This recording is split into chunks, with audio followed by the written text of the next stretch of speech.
This is Playing Pretend, your creative bestie's favorite podcast, with me, Catherine Rossler. So if you're noticing in some of these podcasts recently, I'm wearing the same thing, is because I recorded them on the same day. Don't look at me, don't judge me.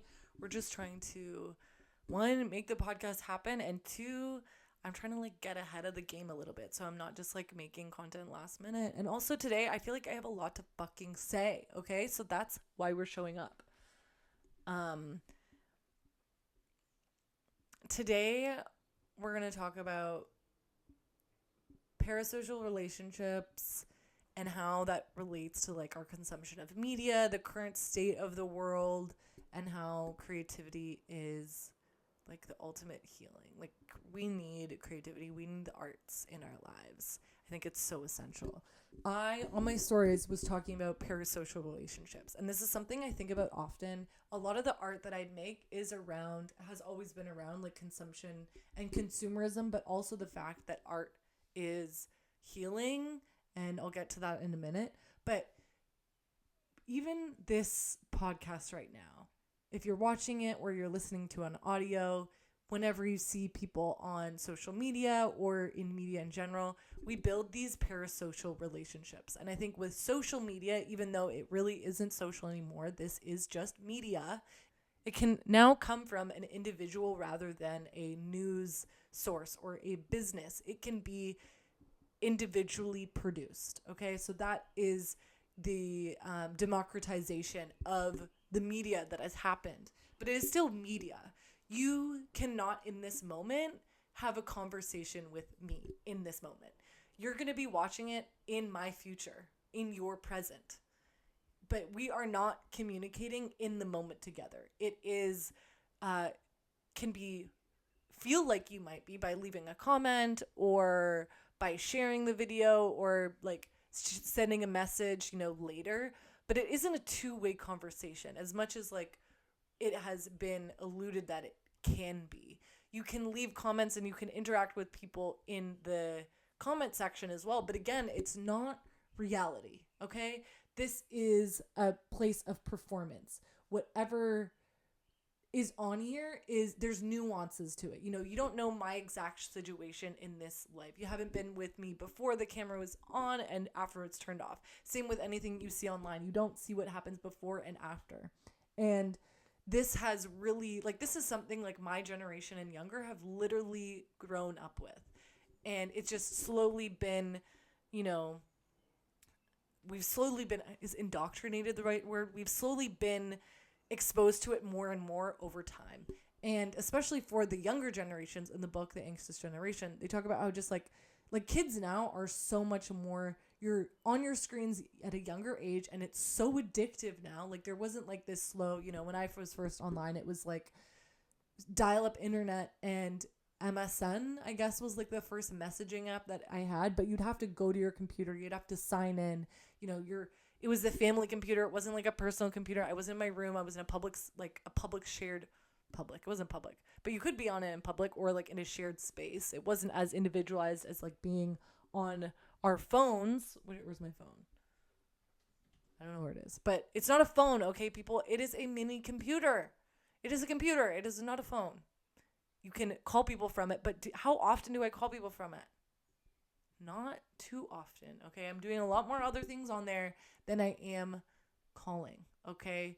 And so we're on these mini computers and we're feeling like we're connected to people, but we're really not. These aren't true relationships that we're building, but they are filling in this hole, this loneliness epidemic that is we're all currently experiencing, right? So many people feel lonely now than ever before, and it's definitely directly correlated to, I think, our use of media, and also it's impacting our physical health, it's impacting our mental health and well-being. And I don't want to completely attack social media. I'm using it currently, okay? If you're watching this, this is my media channel, right? You are watching me and what I'm sharing with you because I'm trying to gain your attention. I have a purpose for this. Anybody posting online, there's a purpose for why you are sharing or posting.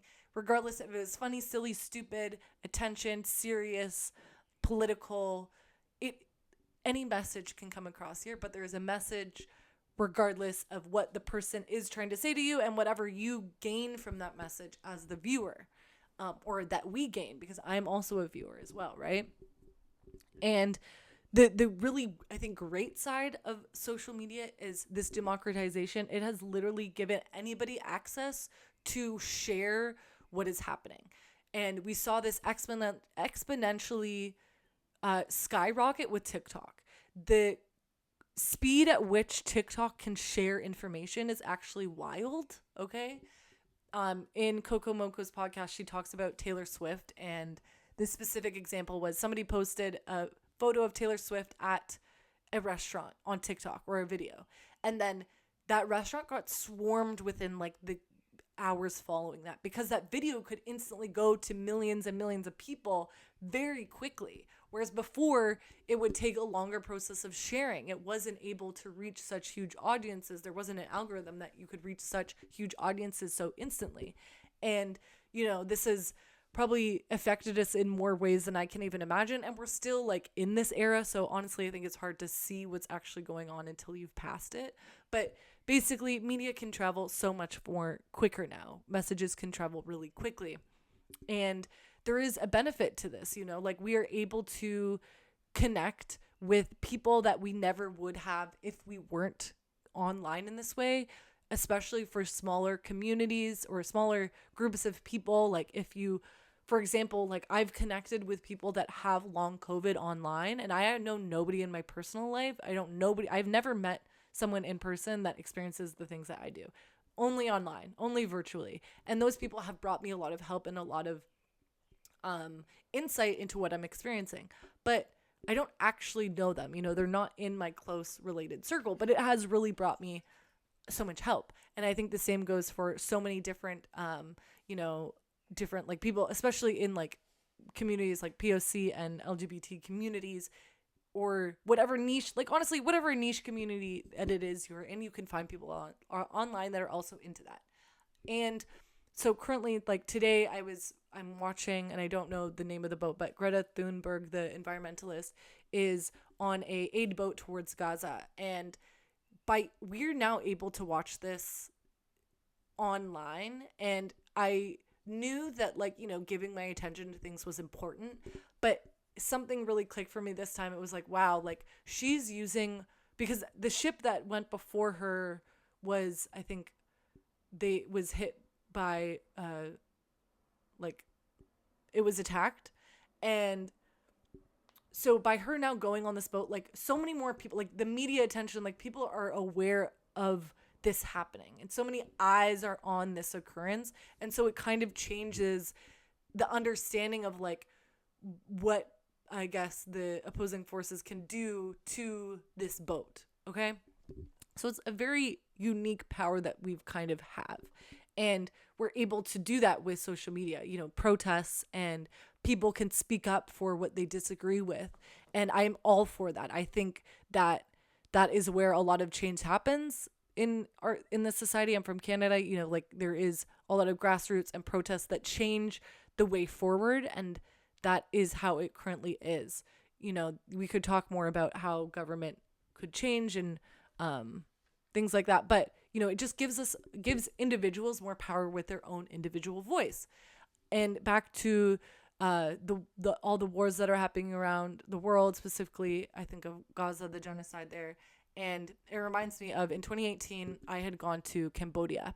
And in Cambodia, they had a genocide, which was around the same time as the war in Vietnam.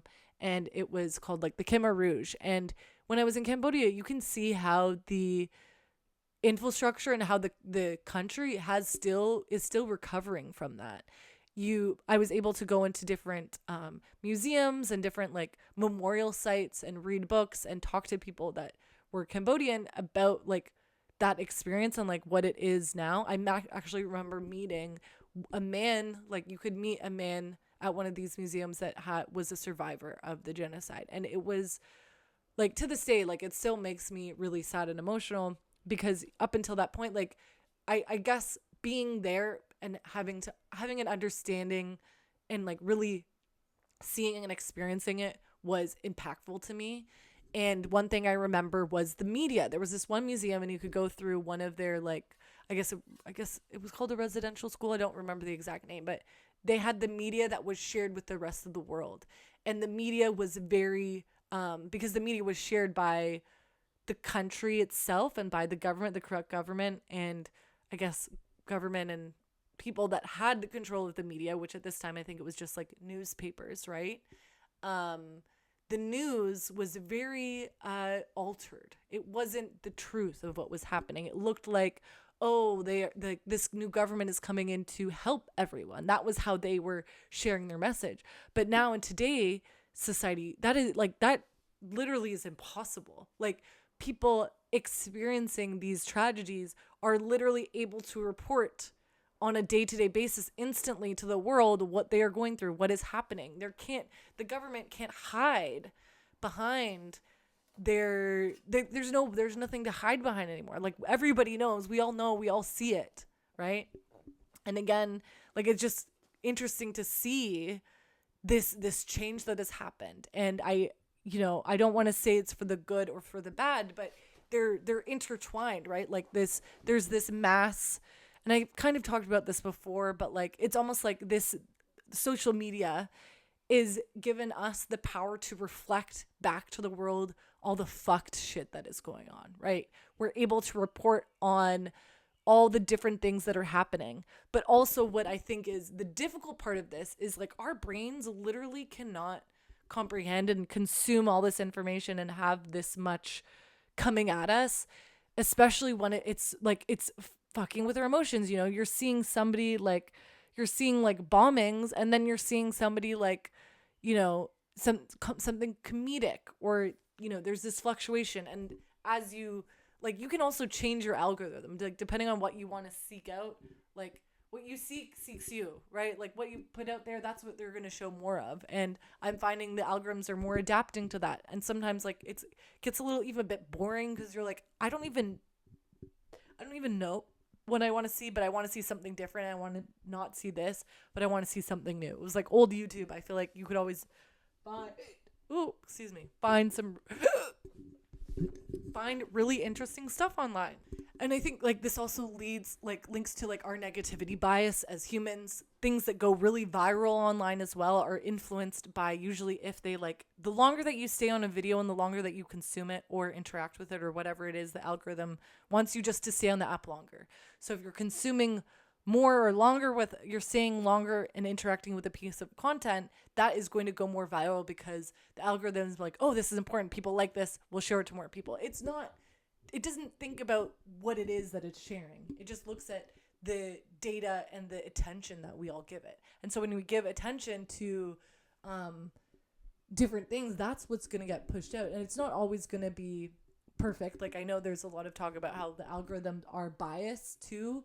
And I think that's like a whole nother conversation, and not something that I have so much, or I've read about, or like not that I have so much information on, but like how certain things will be shadow banned and won't be as shared as much. But also, the algorithm is constantly changing. Like, it's always changing and updating, and it's run by each platform they're businesses. There's thousands and thousands of people that are behind and making these function in the way that they do to support this mass fucking amount of people. Like, who knows I always think, I'm like, how many people are on Instagram, and how many people, let's say, even have how many people have 100,000 followers? How many people have 1 million followers? How many people XYZ? Like, there's just so many people on that app, both creating content and putting it out there and consuming the content.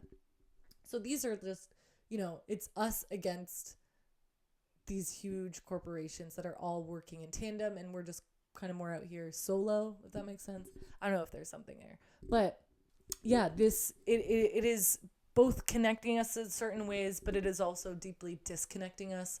And I think we do need to spend, and I know this, I'm speaking to myself here as much as I am to anybody watching this. I'm like, I need to interact more in person. Okay. I need to use this as a tool to find connection, not necessarily be the be all end all of connection. And even like on dating apps too, it's like grueling sometimes. It feels just like we're all exhausted and it's hard to connect, and like nobody knows how to talk, and I'm like, or that's just me, maybe it's just me, but I'm sure other people out there feel the same way too.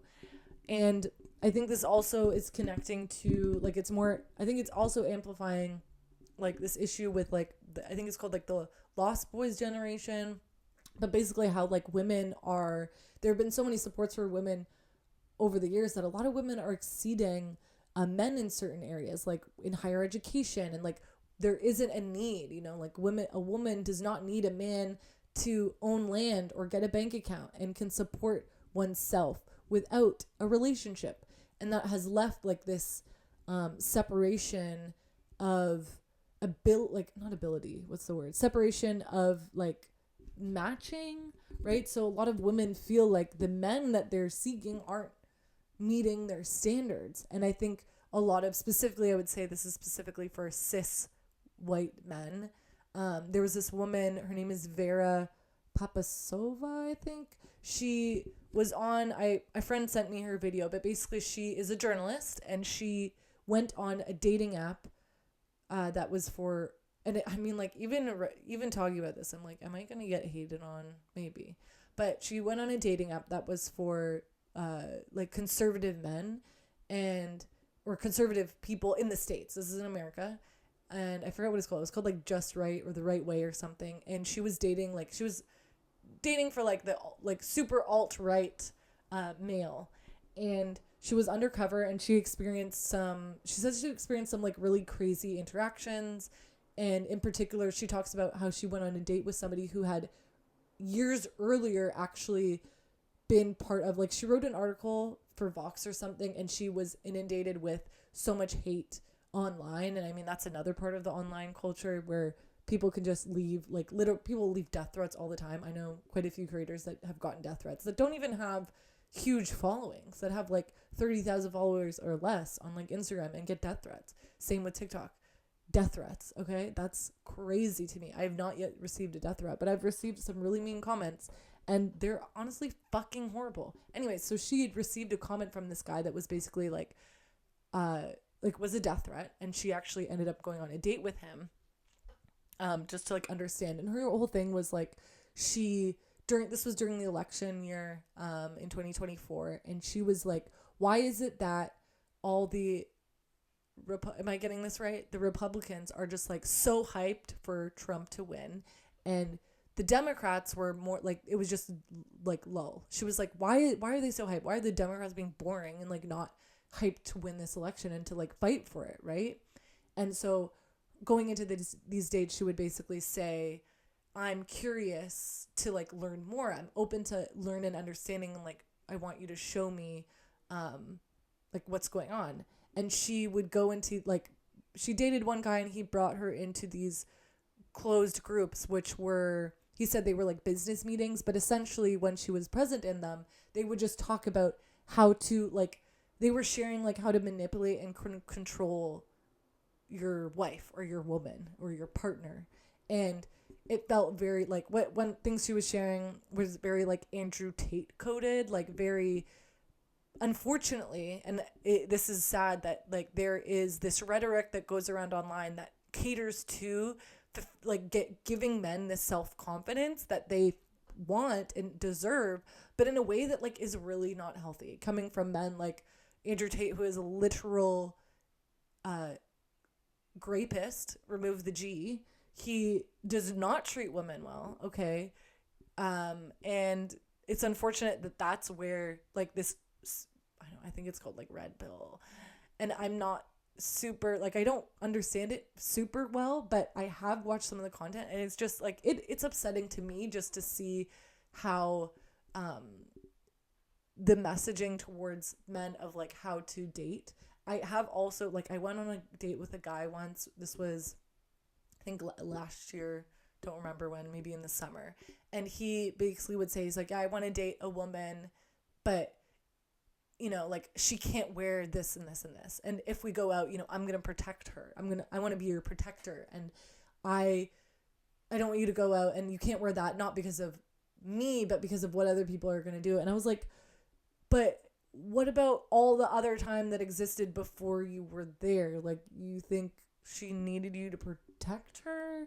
Like, what? Or, anyways, so it was just interesting to, like, hear this, like, her videos and her talk about this, and then also relate it to a personal experience.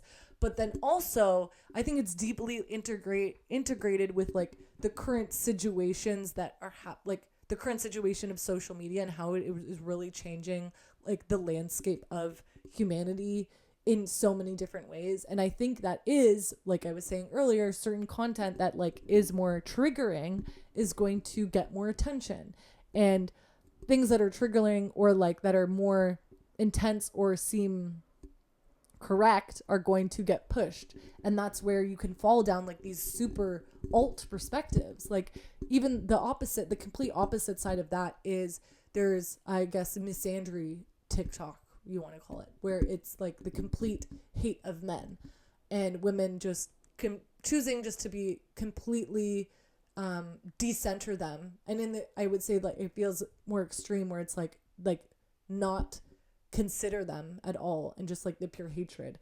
And the argument is that, you know, misandry doesn't cause harm, misogyny does. Like, the number one risk as a woman, like, is your husband, is, like, the abuse that your husband can cause you.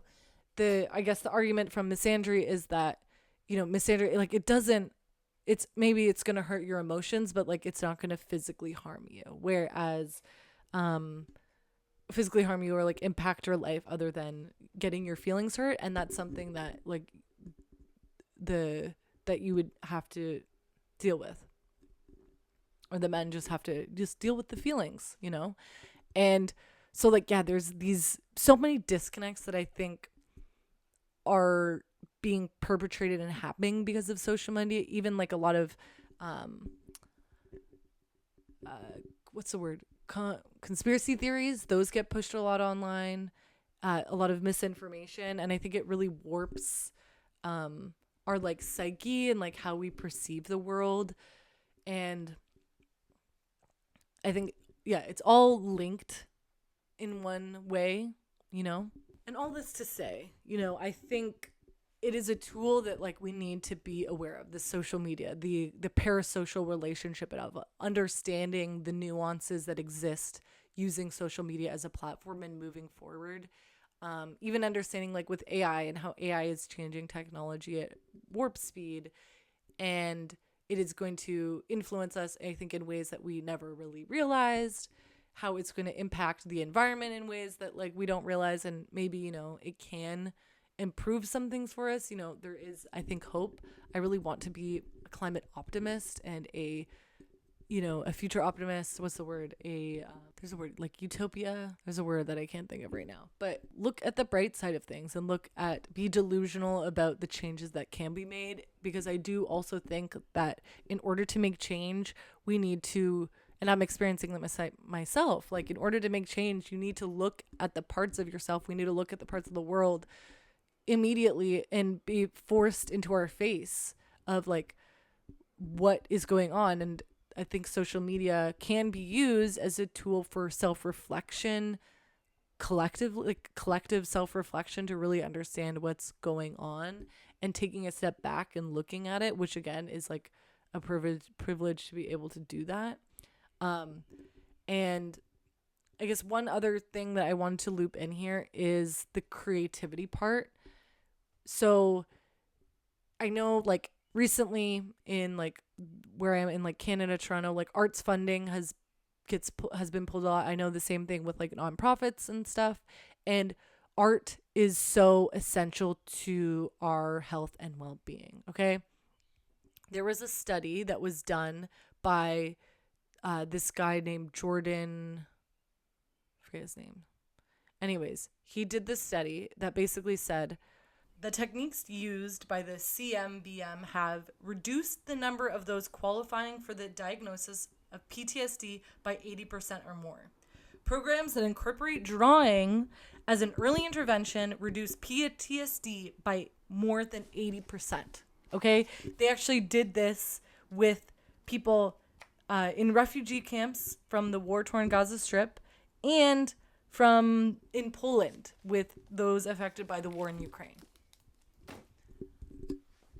Okay, so with all this shit that's going on in the world, all this fucking traumatic experiences that we're seeing and observing, that we're exposing ourselves to online and people are experiencing, regardless of who you are, where you are, whatever you are, art is deeply healing for us as humans, as humanity.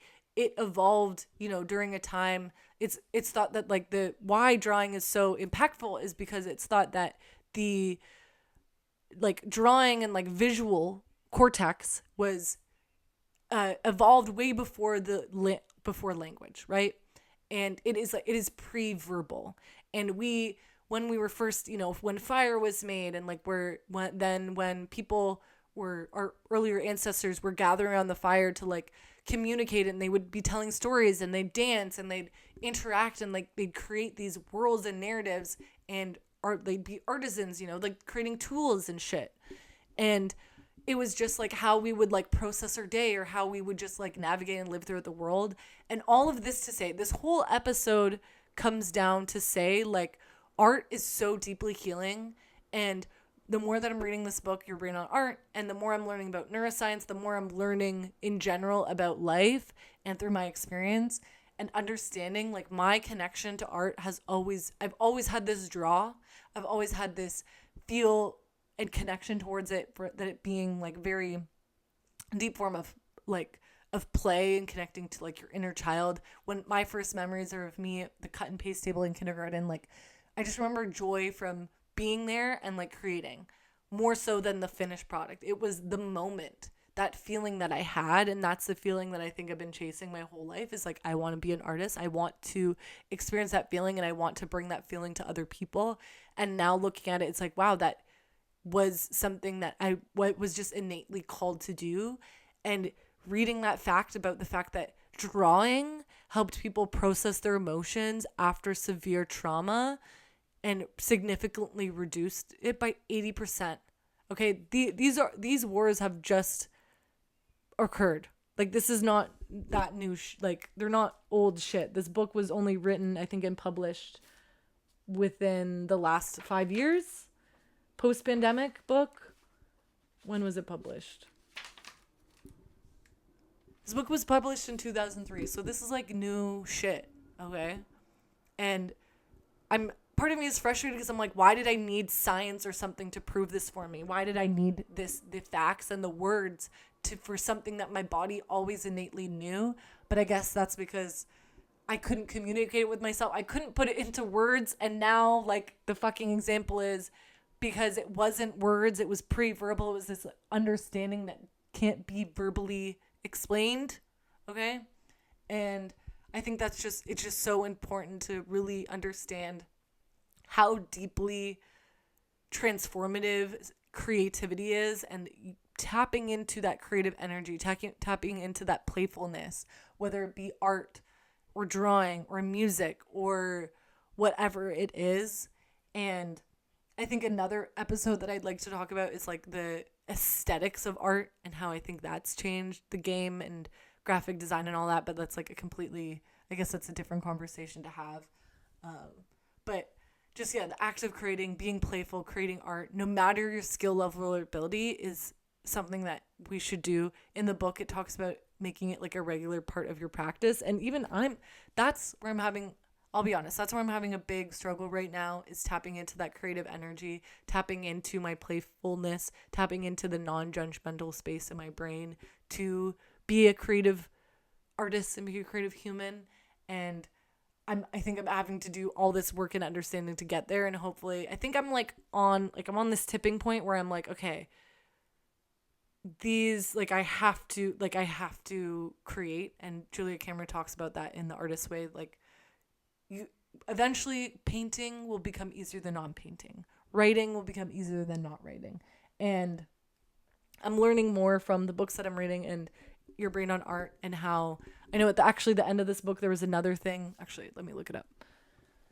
Right, okay. So this also kind of relates to, I think, some of the stuff that I've been talking about, but especially I think is you can relate this back to the war and the genocide in Gaza and the war in Ukraine and all, I know, honestly, any traumatic experience that anybody has been happen, and for people that are oppressed. When people are oppressed, the first thing to be taken is their language and art. So this woman, Maria Rosario, she strives to nurture opportunities for creative expression, building spaces for public health, community development, and culture, art and culture, and how that can support the rebirth and evolution of identity. And so her then relating it back to like this trauma piece and how like it's so integrated with like community building, because that is something that it's like stripped of people when they are experiencing oppression. And that's something that, you know, it's, I guess, it's like part of it's part of the survival needs, but it's something that's stripped. Like I guess it becomes like, if you lose those places, spaces, materials, things, those rituals, if that's like no longer there, then how can you step into those community spaces and those rhythms and understandings of creating art and stuff? But yeah, I just thought that was really important to include as well, because creating art is deeply healing, just for the individual, and for the collective. Okay, it is essential to rebuilding our sense of identity, like she says, and navigating the world, because our words, they can only do so much, and there is something deeper. And I always thought this was like a personal experience, but now I realize like it's universal, is that art can say things that you simply can't with words. Yeah, it's deeply healing. Go make some art. Don't judge it. Just fucking scribble on a page. Sometimes I do that. I scribble on a page and I wrote like fuck, and that's my art for the day. And it feels good, and I love doing it. And I just want to thank you for listening to this episode.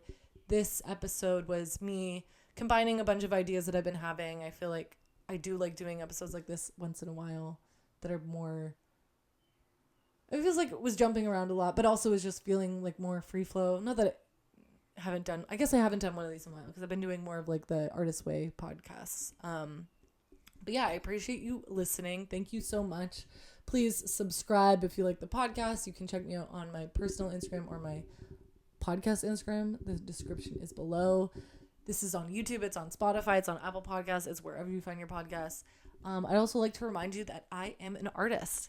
And if you love what I'm doing, I'd love if you could just go to my website and check it out and support me.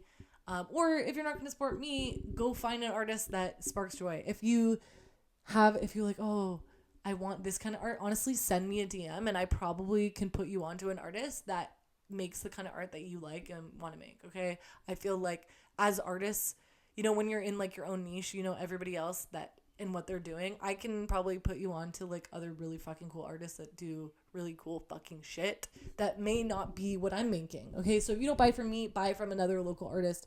Or if you don't do that, make some fucking art right now. Go and make art. Just fucking scribble on a page, use a pen and paper, whatever you have around you, rip something up, tape something to a wall, stick your head in a bucket of paint and use your hair as a paintbrush. Whatever you want to do, whatever calls to your heart's desire. Also, I am shortly going to be doing these like workshops, these artist workshops, under, I think, the name Art Freaks. I don't know if it's going to be completely on brand or just like another part of like my offerings and what I'm doing and what I'm trying to figure out with this creative process. But anyways, thank you so much for listening, and I'll talk to you next time.